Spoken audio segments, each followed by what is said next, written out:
Your love is like radiant diamonds bursting inside us. Good morning, ladies. Happy Monday and welcome to Weekly One with Christin Crosby, where it is my passion to equip and empower you guys to lead in love right where you are so that you can be a catalyst for Christ. We are wrapping up a series on equipping you guys on how to have critical conversations. These are conversations where there's a lot on the line, emotions are high, and your opinion might be different than the other person's opinion. Quite often we don't have these conversations, or when we do have them, they go really badly. And that's because we've never been taught how. So this series was really important to me because it is equipping you guys with a skill that is not optional if you want to successfully lead your life. You have got to know how to have these conversations because there are times when they can and should not be avoided.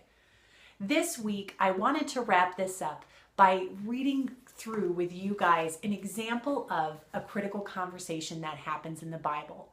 We find this story in 2 Samuel 20, starting in verse 15.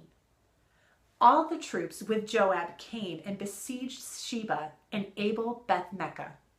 They built a siege ramp up to the city, and it stood against the outer fortifications.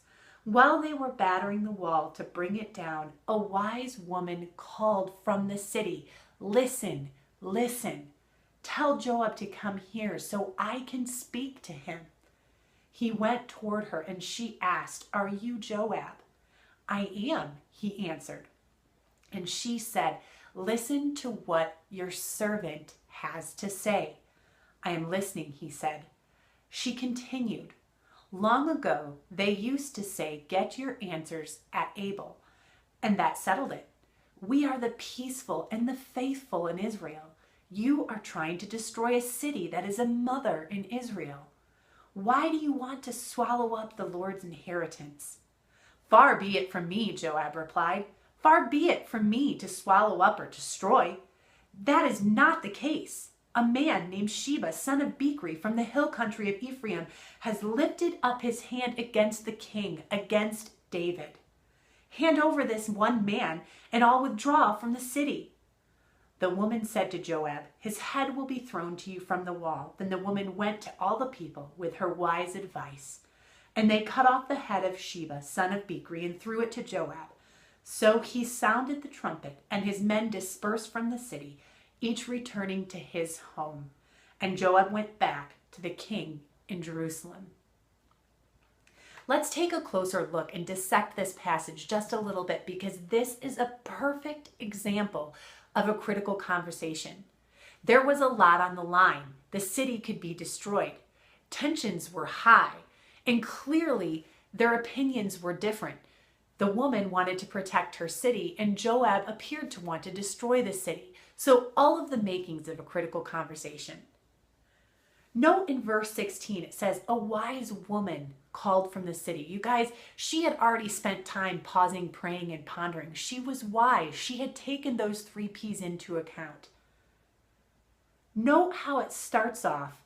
She says, "Listen to what your servant has to say." Her heart was in the right place. Her intentions were pure. Her motivation was good. Then she starts by saying, "Long ago, they used to say, 'Get your answers at Abel,' and that settled it. We are the peaceful and the faithful in Israel." She's stating the facts of what the city is known for.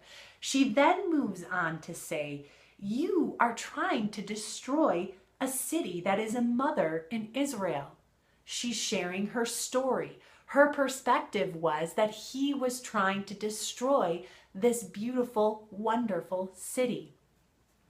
She finishes it with, "Why do you want to swallow up the Lord's inheritance?" She finishes with her ask.